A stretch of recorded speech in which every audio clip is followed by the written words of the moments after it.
শ্রোতা বন্ধুরা, আপনারা এখন শুনতে যাচ্ছেন অশরীরের সেই বিশেষ মুহূর্ত, যেখানে রাতের নিস্তব্ধতা ভেঙে বেরিয়ে আসে বাস্তবতার চেয়েও বেশি বাস্তব কিছু ঘটনা। মনে রাখবেন, রাত 10টা মানেই অশরীরীর রাত। আর যারা আমাদের ফেসবুক পেজে যুক্ত আছেন, তাদের জন্য অপেক্ষা করছে রাত 11টা। আজকের এপিসোড 49।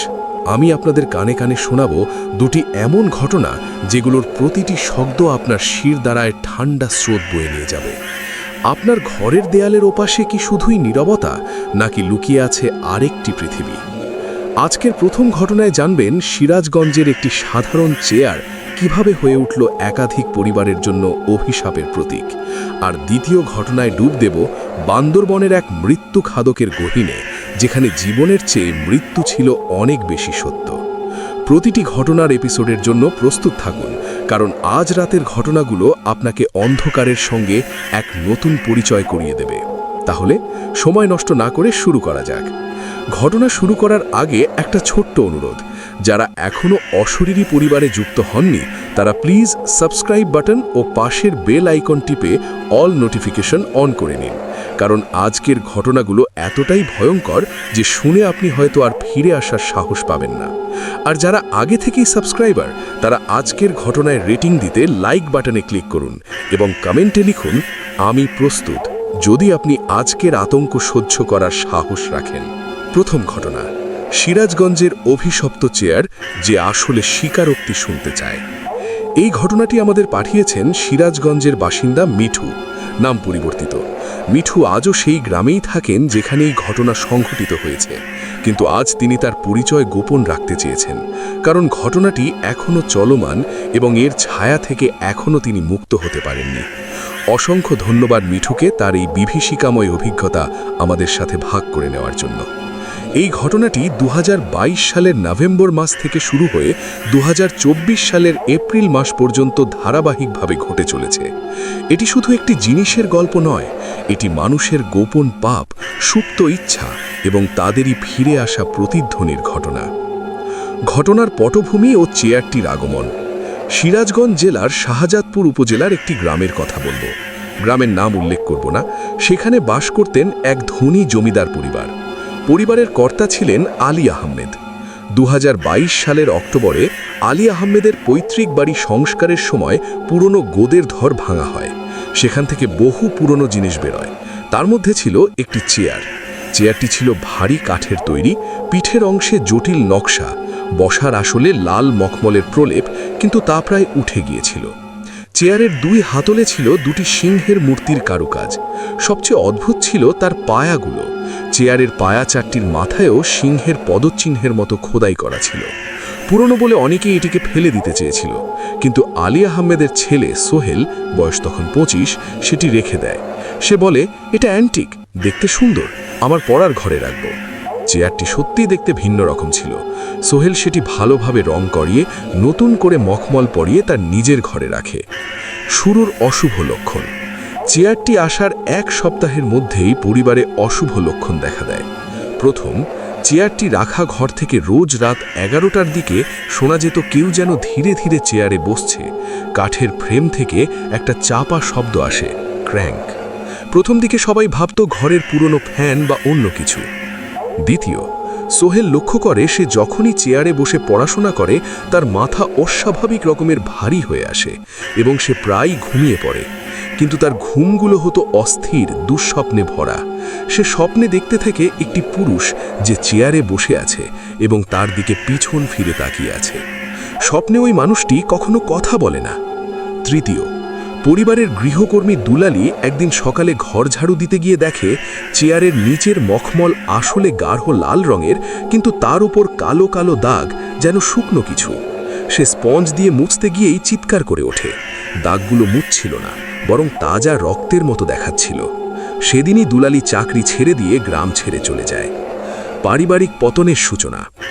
ঘটনা আরও বাড়ে 2022 সালের ডিসেম্বরে।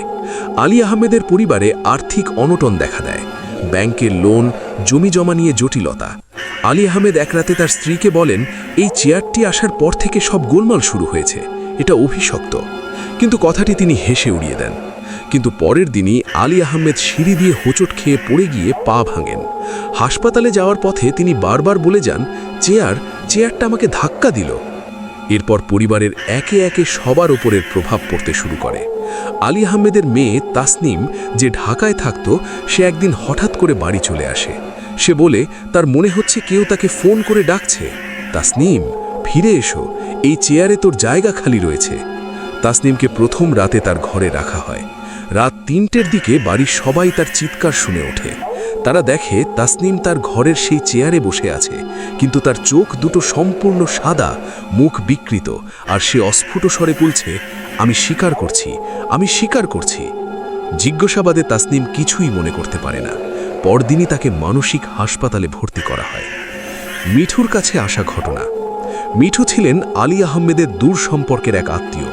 ২০২৩ সালের মার্চ মাসে পরিবারের অবস্থা শোচনীয় হওয়ায় সোহেল চেয়ারটিকে বাড়ি থেকে সরিয়ে ফেলার সিদ্ধান্ত নেয়, কিন্তু কেউই এটি কিনতে চায় না। শেষে মিঠু তার শখের বশে এটি কিনে নেয় মাত্র ৫০০ টাকায়। মিঠুর কথায়, আমি ভেবেছিলাম এটা আসলেই সুন্দর একটি অ্যান্টিক, আর ভূত প্রেত এসব আমি বিশ্বাস করি না। চেয়ারটি মিঠু নিয়ে আসে তার নিজের এক কামরার বাড়িতে। প্রথম কয়েকদিন সব ঠিকঠাক ছিল, কিন্তু পঞ্চম দিন থেকেই অদ্ভুত ঘটনা শুরু হয়। মিঠুর ভাষ্যে প্রথম মুখোমুখি সাক্ষাৎ। রাতটা ছিল বৃহস্পতিবার। আমি চেয়ারে বসে বই পড়ছিলাম। হঠাৎই আমার পিঠে একটা ভীষণ ঠান্ডা স্পর্শ অনুভব করলাম, যেন কেউ বরফ দিয়ে হাত বুলাচ্ছে। আমি পিছন ফিরে তাকালাম, কিছুই নেই, কিন্তু চেয়ারের পিছনের দিকে ওই নকশার মাঝে আমি স্পষ্ট দেখলাম একটি মুখ, একটি পুরুষের মুখ, চোখ দুটো কুঞ্চিত আর মুখটা খোলা, যেন চিৎকার করছে। আমি ভয় পেয়ে লাফিয়ে উঠলাম, কিন্তু পরক্ষণেই মুখটা মিলিয়ে যায়। আমি ভাবলাম হয়তো আমার চোখের ভুল, কিন্তু তখনই চেয়ারটা থেকে একটা আওয়াজ এলো, স্পষ্ট বাংলায়, বসো। আমি রুম থেকে বেরিয়ে গেলাম। এর পরের দিনগুলিতে মিঠু বুঝতে পারে চেয়ারটি শুধু একটি আসবাবপত্র নয়, এটি একটি মাধ্যম। যে কেউ এতে বসে নিজের গোপন কথা, নিজের পাপের কথা বলতে শুরু করে, আর বলার পর সেই ব্যক্তির জীবন দুর্বিষহ হয়ে ওঠে। চেয়ারের সামনে স্বীকারোক্তির কেস স্টাডি। ১. মিঠুর বন্ধু রবিনের ঘটনা। রবিন একদিন বেড়াতে এসে চেয়ারটির সৌন্দর্যে মুগ্ধ হয়ে তাতে বসে। মিঠু সতর্ক করলেও সে হেসে উড়িয়ে দেয়। বসার কিছুক্ষণ পর রবিনের চোখের মণি ঘুরতে শুরু করে। সে আচমকা বলে ওঠে, আমি স্বীকার করছি, ২০১৮ সালে আমার বাবার যে গহনাগুলো আমি চুরি করে বেচেছি সেটা আমি করেছি। আমার বাবা সন্দেহ করেছিলেন দাসীকে, তাকে চাকরি থেকে ছাঁটাই করা হয়। বলেই সে কেঁদে ফেলে, কিন্তু জেগে উঠে সে কিছুই মনে করতে পারে না। ১ মাস পর রবিনের ব্যবসায় ভীষণ ক্ষতি হয় এবং সে আত্মহত্যার চেষ্টা করে। মিঠুর স্ত্রী সালমার ঘটনা। সালমা একদিন চেয়ারটিতে বসে নিজের অজান্তেই বলে ফেলে তার প্রথম প্রেমিকের কথা, যাকে সে এখনও ভাবে। মিঠু এটি শুনে ফেলে। তাদের মধ্যে তীব্র কলহ তৈরি হয়। সালমা বলেন, আমি জানি না কেন আমি এসব বললাম, ও চেয়ারটা আমাকে বলিয়ে নিল। চেয়ারের ভয়ঙ্কর রূপ ও ইতিহাসের সন্ধান। মিঠু স্থানীয় এক ইতিহাসবিদ ও জ্যোতিষীর সাহায্য নেন। দীর্ঘ গবেষণায় জানা যায় এই চেয়ারটি ব্রিটিশ আমলের প্রথম দিকে তৈরি। এটি স্থানীয় এক জমিদার কর্তৃক একটি বিশেষ উদ্দেশ্যে তৈরি করানো হয়েছিল। জমিদার তার দেওয়ানের মাধ্যমে নিষ্পেষিত প্রজাদের বিচার করতেন এই চেয়ারে বসে। যারা তার বিরুদ্ধে যেত তাদের ধরে এনে এই চেয়ারে বসিয়ে জবানবন্দি নেওয়া হতো। জবানবন্দির পর তাদেরকে নির্মমভাবে হত্যা করা হতো। কথিত আছে চেয়ারের মখমলের নিচে এখনও সেই সব মানুষের রক্ত ও চামড়ার স্তর জমে আছে। চেয়ারটি আসলে মৃত্যুর আগের একটা স্বীকারোক্তির সিংহাসন ছিল। যারা এতে বসে সত্যি কথা বলতো তাদের দ্রুত মৃত্যু হতো, আর যারা মিথ্যে বলতো তারা আরও ভয়াবহ যন্ত্রণা পেত। চেয়ারটি পরবর্তীতে কোনো এক সময় হারিয়ে যায় এবং আলী আহমেদের পৈতৃক বাড়ির গোদের ঘরে আবদ্ধ হয়ে পড়ে। ২০২৪ সালের ভয়াবহ চূড়ান্ত পর্যায়। ২০২৪ সালের ফেব্রুয়ারি মাসে মিঠু সিদ্ধান্ত নেন চেয়ারটি ধ্বংস করবেন। তিনি স্থানীয় মসজিদের ইমাম ও মন্দিরের পুরোহিত দিয়ে একটি যৌথ শান্তি অনুষ্ঠান করার পর চেয়ারটি কুড়ুল দিয়ে ভাঙতে শুরু করেন। কিন্তু প্রথম কুড়ুল মারতেই চেয়ার থেকে তীক্ষ্ণ একটি চিৎকার শোনা যায়, যেন একজন মানুষকে কুপিয়ে হত্যা করা হচ্ছে। পুরো বাড়ির বাতি নিভে যায়। অন্ধকারে মিঠু দেখেন চেয়ারের চারপাশে অস্পষ্ট বিকৃত মুখের ছায়া ঘুরছে। তারা ফিসফিস করে বলছে, বসো, বলো, স্বীকার করো। মিঠু পালিয়ে যান। পরদিন সকালে তিনি দেখেন চেয়ারটি একদম ঠিক আছে, কুড়ুলের কোনো দাগ নেই। কিন্তু তার বাড়ির প্রতিটি আয়নায়, প্রতিটি শাইনিং সারফেসে তিনি দেখতে পান চেয়ারের প্রতিচ্ছবি, এমনকি তার ফোনের স্ক্রিন অফ থাকা অবস্থাতেও। সর্বশেষ আপডেট এপ্রিল 2024। মিঠু চেয়ারটিকে তার বাড়ির একটি কক্ষে তালাবদ্ধ করে রেখেছেন, কিন্তু রাত হলে তালার ভিতর থেকে কড়কড় শব্দ শোনা যায়। আর আশ্চর্যের বিষয়, গ্রামের যারা কোনো না কোনোভাবে অন্যায় করেছে তাদের স্বপ্নে এই চেয়ার আসে। তারা নিজেদের অজান্তেই সকালে উঠে মিঠুর বাড়ির দরজা এসে দাঁড়ায়। তাদের মুখ দিয়ে বের হয়, আমি শিকার করতে এসেছি। মিঠু ভীত। তিনি বলেন, এই চেয়ার শুধু একটি জিনিস নয়, এটি একটি ফাঁদ। এটি চায় মানুষের গোপন পাপগুলোকে বের করে আনতে এবং সেগুলো দিয়ে যেন পুষ্টি নিতে। আমি জানি না এর শেষ কোথায়। মিঠুর শেষ বার্তা, এই চেয়ারটি এখনও সক্রিয়। এটি সিরাজগঞ্জের যে বাড়িতেই আছে সেখানে অশান্তি নেমে আসবে। এটা কোনো ভূতের বাসা নয়, এটা মানুষের নিজের কৃতকর্মের একটি আয়না। আপনি যদি কোনো গোপন পাপ করে থাকেন, এই চেয়ার আপনাকে টেনে নেবে। সাবধান। এই ছিল আজকের প্রথম ঘটনা। একটি সাধারণ চেয়ার কিভাবে হয়ে উঠল মানুষের বিবেকের ফাঁসিকাঠ, সেটা আপনারা শুনলেন। ঘটনাটি কেমন লাগলো অবশ্যই কমেন্ট বক্সে জানাবেন। আপনারা কি ধরনের ঘটনা শুনতে চান সেটাও কমেন্ট বক্সে জানাবেন। অশরীরী কখনোই কালো জাদু, অন্ধবিশ্বাস, কুসংস্কারকে প্রমোট করে না। আর অশরীরের সকল ঘটনা আপনি বিশ্বাস করবেন কি করবেন না সেটা একান্তই আপনার নিজের ব্যাপার। তবে বিনোদন হিসেবে নেওয়াই হবে বুদ্ধিমানের কাজ। এখানে গল্প নয়, ঘটনা শোনানো হয়। রাত 10টা মানেই অশরীরী জাত। এবার চলুন আরও গভীর, আরও অন্ধকারে। দ্বিতীয় ঘটনায় বান্দরবনের পাহাড়ের গহীনে, যেখানে মৃত্যুই ছিল একমাত্র সত্য। দ্বিতীয় ঘটনা বান্দরবনের মৃত্যু খাদক, যে গহ্বরে প্রবেশ করে ফিরে আসে শুধু আত্মারা। এই ঘটনাটি আমাদের পাঠিয়েছেন বান্দরবনের এক সাবেক পর্যটন গাইড জাহাঙ্গীর। নাম পরিবর্তিত। জাহাঙ্গীর আজও সেই অভিজ্ঞতার কথা ভেবে শিউরে ওঠেন। তিনি শপথ সহকারে বলেন, তিনি যা দেখেছেন তা কোনো মানবিক কল্পনা নয়, বাস্তবের চেয়েও ভয়ঙ্কর বাস্তবতা। অসংখ্য ধন্যবাদ জাহাঙ্গীর ভাইকে তার সাহসের জন্য। এই ঘটনাটি 2023 সালের জুলাই মাসে ঘটে এবং এর প্রতিধ্বনি এখনও বান্দরবনের সেই গহীনে শোনা যায়। পটভূমি নীলগিরির কাছে ভুতুড়ে খাদ।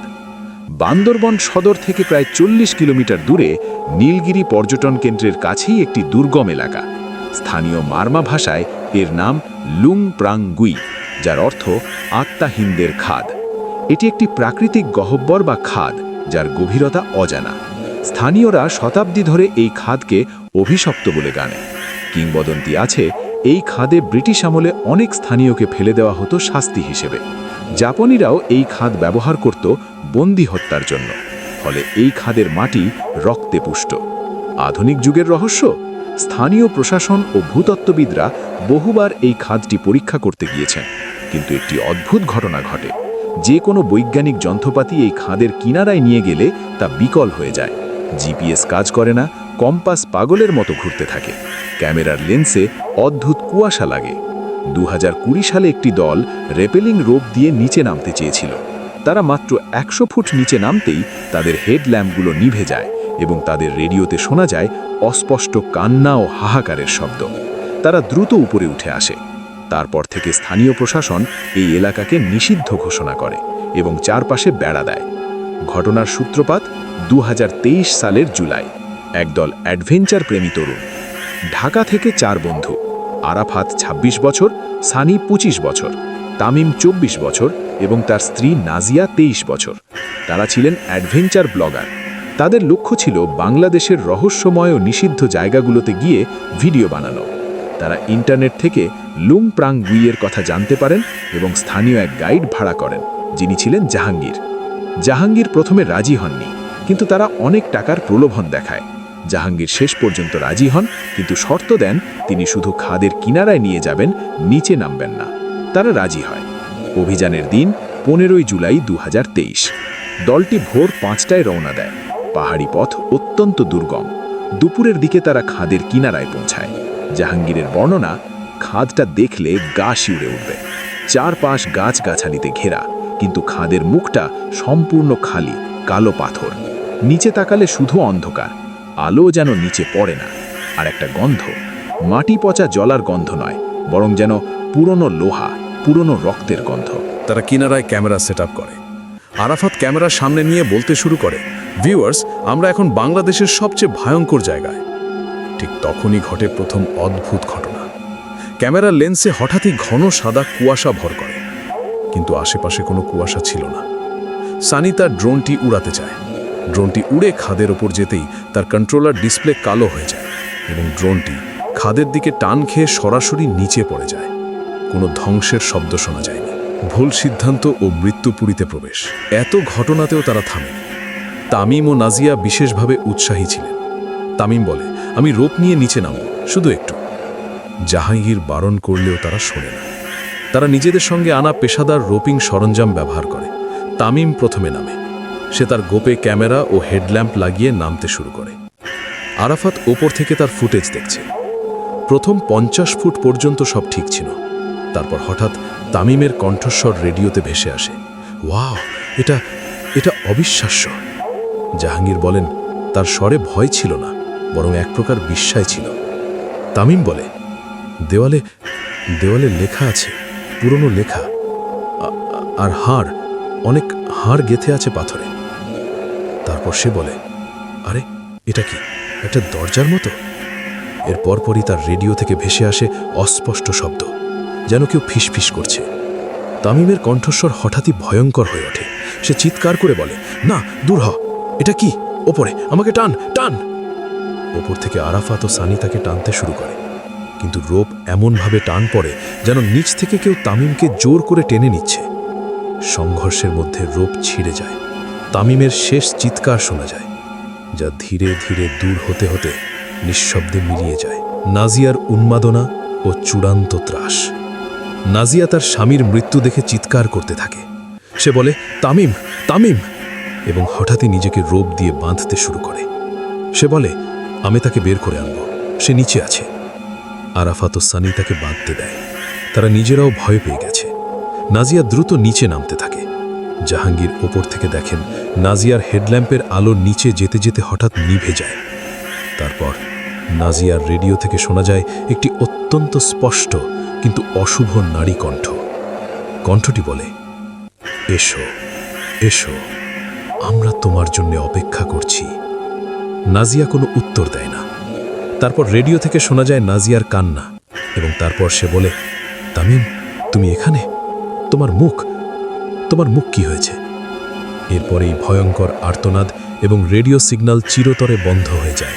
জাহাঙ্গীর ও বাকি দুজনের পালানো। আরাফাত ও সানি তখন প্রায় পাগলের অবস্থা।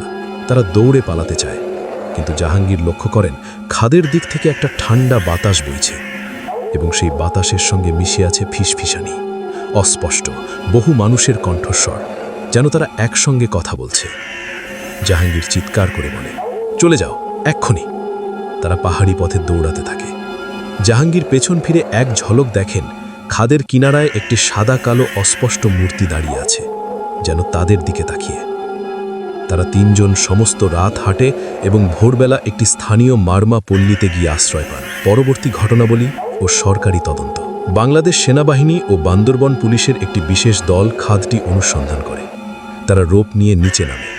তারা প্রায় 150 ফুট নিচে একটি প্রাকৃতিক প্ল্যাটফর্ম খুঁজে পায়। সেখানে তারা পায় তামিমের ভাঙা হেলমেট ও ক্যামেরা, নাজিয়ার একটি জুতো, প্ল্যাটফর্মের দেয়ালে খোদাই করা শতাধিক মানুষের নাম ও তারিখ, যার কিছু ব্রিটিশ আমলের, কিছু জাপান আমলের, এবং মানব হাড়ের অসংখ্য টুকরো যা পাথরের সাথে যেন আটকে আছে। কিন্তু তামিম বা নাজিয়ার দেহ তারা খুঁজে পায়নি। নিচে আরও গভীরে যাওয়ার আরেকটি সরু পথ ছিল, কিন্তু সেখান থেকে এমন এক ভয়ঙ্কর দুর্গন্ধ উঠছিল যে কোনো সদস্য আর নিচে নামতে রাজি হয়নি। অফিসিয়ালি তাদের নিখোঁজ ঘোষণা করা হয়। আত্মিক প্রভাব ও আজকের অবস্থা। ঘটনার পর থেকে জাহাঙ্গীর, আরাফাত ও সানির জীবন নরক হয়ে উঠেছে। 1. শারীরিক প্রভাব। তিনজনেরই শরীরে অকারণে নীল দাগ দেখা দেয়, জ্বর, মাথা ব্যথা, ডাক্তার কিছু পায়নি। 2. মানসিক প্রভাব। তারা সবাই একই রকমের দুঃস্বপ্ন দেখে। স্বপ্নে তারা দেখে সেই খাদের ভিতর অসংখ্য মানুষ দাঁড়িয়ে আছে। তাদের চোখ নেই, শুধু কালো গর্ত। তারা সবাই একসাথে বলে, এসো, এখন তোমরাও আমাদের দলে। 3. Electronic anomaly. তাদের ফোনে মাঝে মাঝে ভূতুড়ে ভয়েস নোট রেকর্ড হয়ে যায়। সেখানে শোনা যায় সেই ফিসফিসানি, তোমাকে আমরা ছাড়ব না। 4 আরাফাতের আত্মহত্যা। 2023 ডিসেম্বরে আরাফাত তার বাথরুমে আত্মহত্যা করে। সুইসাইড নোটে লেখা ছিল, ওরা আমাকে ডাকছে, আমি যেতে বাধ্য। খাদের আজকের অবস্থা ও স্থানীয় বিশ্বাস। লুংপ্রাং গুই শুধু একটি গর্ত নয়, এটি একটি দরজা। যে সেখানে পড়ে যায় তার আত্মা বের হতে পারে না। তারা সেখানে আটকে থাকে এবং নতুন আত্মাকে টেনে নেয় নিজেদের সঙ্গী করার জন্য। এটা একটি আত্মিক কুয়াশা। তাদের বিশ্বাস, ব্রিটিশ ও জাপান সময়ে নিহত লোকদের আত্মা এখনও সেখানে আবদ্ধ এবং তারা ক্রমাগত নতুন সঙ্গী চায়। জাহাঙ্গীরের শেষ বক্তব্য, আমি আজও সেই দিনের কথা ভুলতে পারিনি। আমি জানি তামিম ও নাজিয়া মারা গেছে, কিন্তু আমি যা শুনেছি সেই কণ্ঠস্বর তা কোনো মানুষের নয়। সেখানে নিচে কিছু আছে, কিছু অমানসিক। আমি কাউকে সেখানে যেতে বলবো না, কোনো অ্যাডভেঞ্চার, কোনো ভিডিওর লাইকের জন্য নয়। কারণ আপনি যদি একবার নিচে তাকান তাহলে তারা আপনাকে দেখে ফেলবে, আর যদি আপনি নিচে পড়ে যান তাহলে আপনি শুধু মরবেন না, আপনি চিরতরে তাদের একজন হয়ে যাবেন। বান্দরবনের সেই খাদ আজও আছে। স্থানীয়রা বলে পূর্ণিমার রাতে সেখান থেকে মৃদু আলো বের হয় এবং কান্নার শব্দ ভেসে আসে। আর যদি কেউ কিনারায় যায় সে অনুভব করে পেছনে কেউ তাকে ধাক্কা দিচ্ছে। রাত 10টা মানেই অশরীরীর রাত। আজকের দুটি ঘটনা আমাদের দেখালো সিরাজগঞ্জের চেয়ারটি মানুষের গোপন পাপের আয়না হয়ে উঠতে পারে, আর বান্দরবনের গহ্বর হয়ে উঠতে পারে মৃতদের ফাঁদ। আমরা কি কখনো ভেবেছি আমাদের দৈনন্দিন ব্যবহারের জিনিস বা প্রকৃতির একটি অংশ কিভাবে আমাদের জীবন গ্রাস করতে পারে? ভাবুন তো, আপনার বাড়ির পুরনো কোনো জিনিস কি আপনাকে অদ্ভুত অনুভূতি দেয়, নাকি কোনো নির্জন জায়গায় গেলে আপনি অদৃশ্য কিছু অনুভব করেন? এবার একটু পিছন ফিরে তাকান। নিশ্চয়ই কেউ নেই, কিন্তু যদি থেকে থাকে তাহলে মনে রাখবেন রাত 10টা মানেই অশরীরীর রাত। আপনারা কেউ যদি এমন কোনো অভিজ্ঞতার শিকার হয়ে থাকেন যা বিশ্বাস করতেও কষ্ট হয়, তা আমাদের সাথে শেয়ার করতে পারেন। আমাদের ইমেল বা সোশ্যাল মিডিয়ায় জানাবেন। আমাদের ইমেল অ্যাড্রেস হলো ashoririyoofficial@gmail.com। ফেসবুক পেজে আমাদের সাথে যুক্ত হতে ভুলবেন না, যেখানে রাত 11টা আপনাদের জন্য অপেক্ষা করছে নতুন কোনো ভয়ের ঘটনা নিয়ে। আগামী বৃহস্পতিবার রাত 10টায় আবারও দেখা হবে নতুন কোনো ভয়ের ঘটনা নিয়ে। সে পর্যন্ত ভালো থাকুন, সুস্থ থাকুন, সুন্দর থাকুন, নিরাপদে থাকুন। শুভরাত্রি।